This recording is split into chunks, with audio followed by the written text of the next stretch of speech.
How to connect Hostinger domain to Vercel. So hello guys and welcome back to today's video.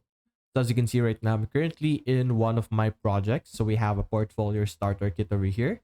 So typically in their project page over here, you will be able to see here on the top right that you have this domain option over here. So it's not really fitting in right now.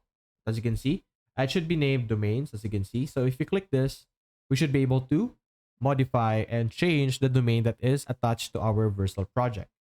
So over here, you're just simply going to click on add over here and you're going to enter your domain as you can see. So get it from Hostinger, whatever domain that you have, copy that, paste it over here.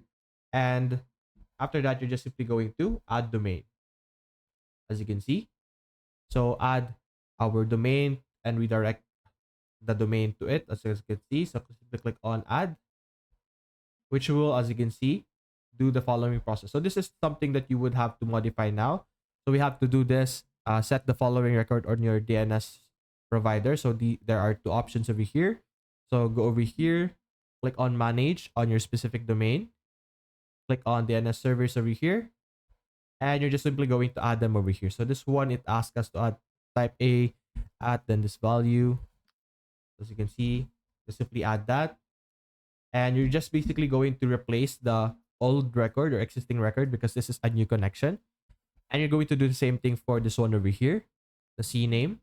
And similarly, I think you don't need the name servers anymore.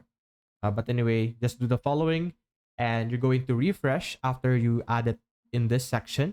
You might want to give it a few minutes, like 30 minutes to settle down or to apply. But after that, you should then be able to easily add your domain to Vercel.